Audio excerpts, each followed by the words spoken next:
Hola estudiantes de YouTube, ¿cómo están? Les habla Sebastián Fiorino y hoy vamos a trabajar un tema muy pedido: actores y conflictos institucionales, de este libro de Cara y Seca de Poggi y Frigerio, que este libro está buenísimo porque lo podés leer así y también lo das vuelta y lo podés leer así también, tiene otra parte, así que está muy bueno, te lo recomiendo si te interesan los temas institucionales. Acá te dejo un link a mi serie de instituciones educativas que trabajamos un montón, ¿sí? Si te interesan los temas institucionales o lo estás viendo en el profesorado, está bueno para que lo tengas. Bueno, vamos a empezar a hablar de este tema súper pedido: los actores y el conflicto. Para empezar, me parece interesante ver cómo vamos a subdividir este video en distintas etapas. Primero vamos a hablar de los actores y las instituciones. Segundo vamos a hablar de los actores y el poder. Y tercero vamos a hablar de los actores y el conflicto. Tres grandes subdivisiones como para que te vayas ubicando en los diferentes planos.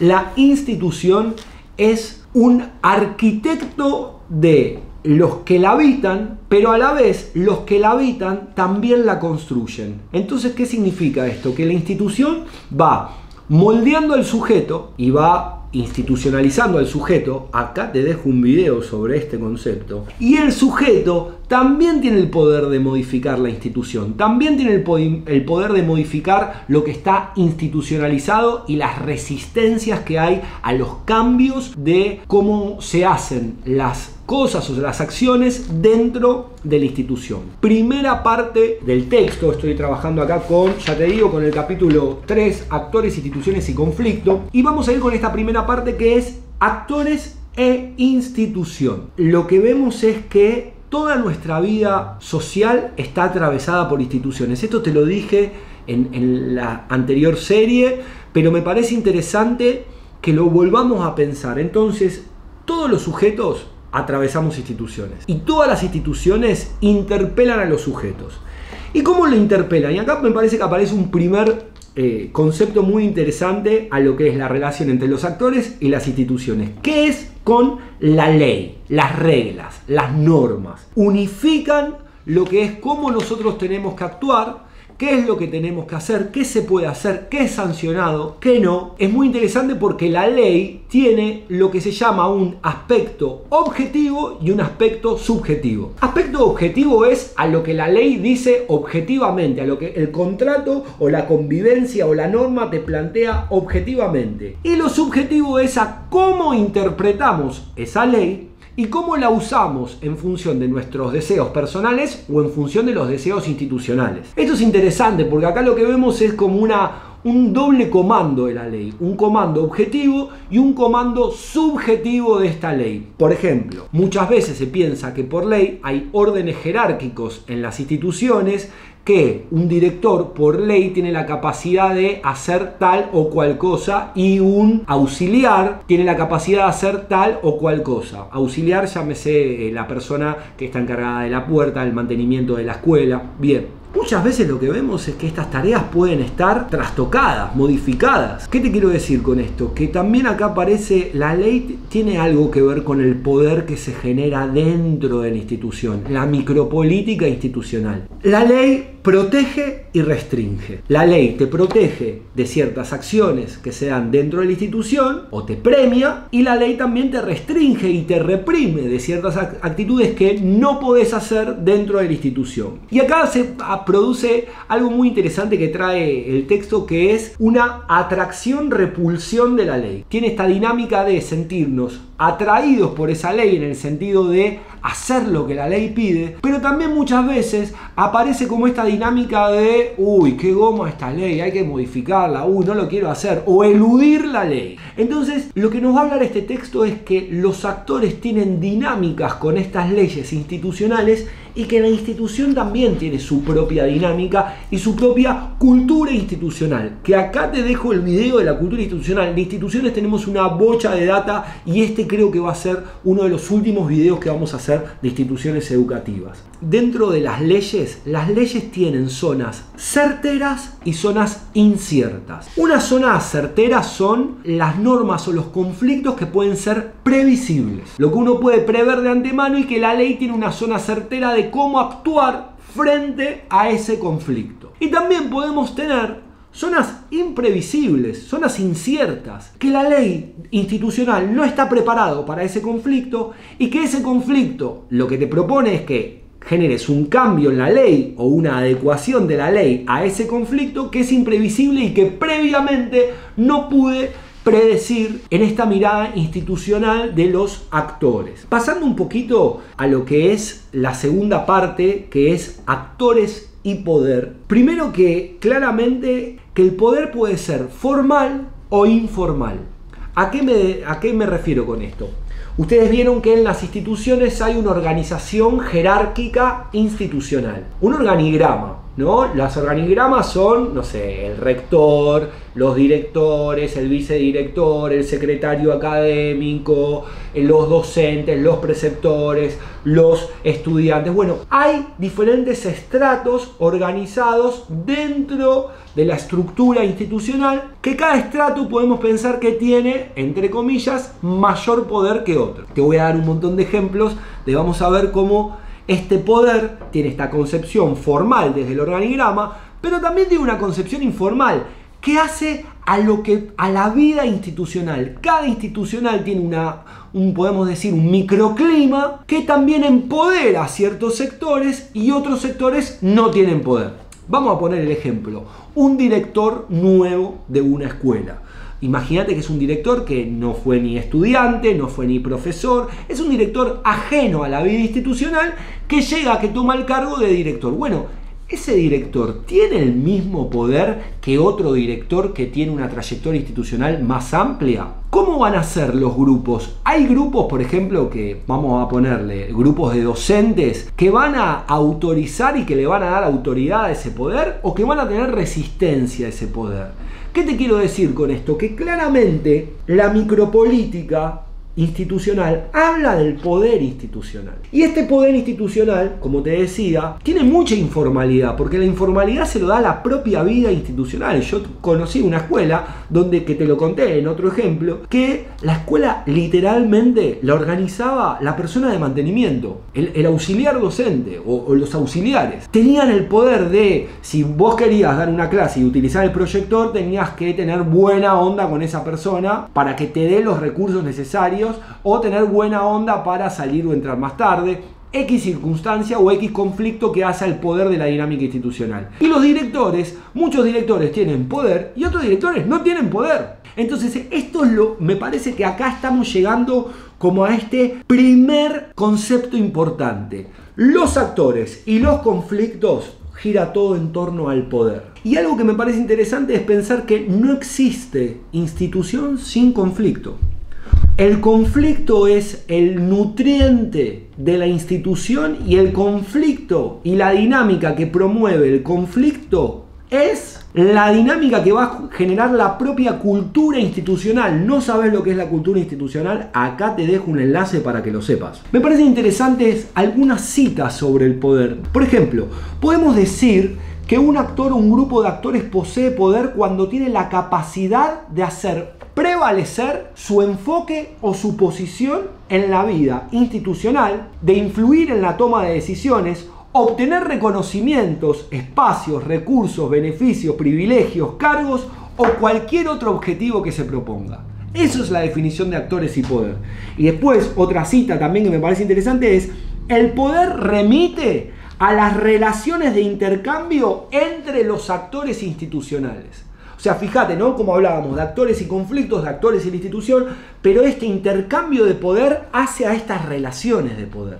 En la institución existen los agentes y los usuarios. Los agentes son los docentes, los directivos, los que trabajan dentro de la institución. Y los usuarios son las familias, los estudiantes de esta institución. Aparece un concepto muy interesante sobre el poder y sobre los conflictos y sobre los actores, que es el concepto de clivaje. El clivaje son zonas posibles de fracturas. ¿Qué significa esto? Que cada institución tiene posibles zonas donde puede aparecer un conflicto. Siempre ten en cuenta que estamos hablando de los conflictos. El tema central es el conflicto. Hablar de conflictos es hablar de poder, hablar de conflictos es hablar de actores, hablar de conflictos es hablar de posibles zonas de fracturas, los clivajes, ¿no? Entonces, como vos te posicionás a esas zonas de fractura o esas zonas de conflicto, como los actores se posicionan ante ese conflicto institucional en función de esta relación de poder, va a ser igual a la cultura institucional, va a ser igual a las producciones simbólicas o producciones de acciones frente a esos conflictos. Y me parece interesante ver las fuentes de poder. ¿Cómo son las fuentes de poder? Bueno, mira, ¿cuáles son las posibles fuentes de poder? Y dice, el conocimiento de la normativa, la posesión de medios de sanción, ya sea de recompensa o de castigo, la posesión de recursos económicos, el manejo de los medios de control de los recursos, acordate del ejemplo del auxiliar, el acceso a la información, el control de la circulación de las informaciones. Ustedes saben que la información puede circular de un comunicado institucional o de lo que se llama el telepasillo, la comunicación informal, el control de las relaciones con la comunidad y la escuela, la legitimidad que emana la autoridad formal. Acordate esto, muchas autoridades formales, llámese directivos, no emanan autoridad. ¿Por qué? Porque la autoridad te lo da el otro. Autoridad viene de la palabra autorizar y es el otro el que te autoriza. Si nadie te autoriza, no tenés autoridad. Entonces es interesante ver acá cómo juega el poder en la institucional. Y la competencia técnica o el grado de experticia que vos tenés sobre un tema. Esas fuentes que te acabo de leer son las fuentes de poder. Y ahora sí vamos a pasar al último tema, que son los actores y los conflictos. En toda institución el conflicto es inherente a su funcionamiento, es parte de su propia dinámica. La dinámica institucional es la dinámica del conflicto. Esto es interesante como para empezar a pensar en los actores y el conflicto. Y claramente muchas veces un conflicto puede ser, vamos a ver miles de tipos de conflictos, pero un conflicto puede ser, por ejemplo, los deseos personales versus los deseos institucionales. Muchas veces lo que yo deseo no es lo que desea la institución o el fin de la institución. Y viceversa, muchas veces lo que desea la institución y el fin que tiene la institución no es lo que desean sus propios actores. Podemos entonces pensar que existen conflictos que son ponderables o conflictos que son imponderables. Conflictos ponderables, por ejemplo, no sé, conflictos que tienen que ver sobre, no sé, las faltas, por ejemplo, en el nivel medio, en el secundario, las faltas, las bajas de calificaciones, el ausentismo escolar, etc. Y conflictos imponderables, por ejemplo, un ejemplo que puede ser tortuoso es un suicidio dentro de la escuela. ¿Qué ha pasado? O ciertas situaciones que se dan dentro de la escuela que uno previamente no tiene idea que va a aparecer ese conflicto. Entonces, está bueno empezar a discernir, bueno, ¿cuáles son los conflictos previsibles y cuáles son los conflictos imprevisibles? Los conflictos previsibles son los que ya tienen una ley, una norma y un protocolo de acción frente a ese conflicto. Y los conflictos imprevisibles son los que no sé que van a aparecer, pero aparecen. Porque acordate que el conflicto es inherente a la propia dinámica y todas las instituciones tienen estos dos tipos de conflictos: conflictos previsibles y conflictos imprevisibles. Un ejemplo social, el COVID era un conflicto imprevisible. Los protocolos de acción frente al COVID fueron cambiando en función de que fuimos conociendo en profundidad cómo es esta enfermedad o cómo fue el desarrollo de esta pandemia. Esto puede ser un gran ejemplo para entender un poquito mejor lo que es el conflicto. Los 4 tipos de conflicto podemos pensar que hablan del posicionamiento que tiene la institución al conflicto. O sea, 4 tipos de posicionamiento ante el conflicto. El primer posicionamiento es la ignorancia del conflicto. No saber que ese conflicto va a suceder. No tener el análisis de este clivaje que te hablaba antes. Entonces, ahí lo que vemos es que se ignora esta fuente de conflicto. El segundo posicionamiento es el conflicto se elude. Se elude. ¿Qué significa? Y se trata de no hacerse cargo de ese conflicto de la institución. Quieren eludir ese conflicto. Claramente no se quieren hacer cargo, pero no lo ignoran. Esto es interesante, lo conocen,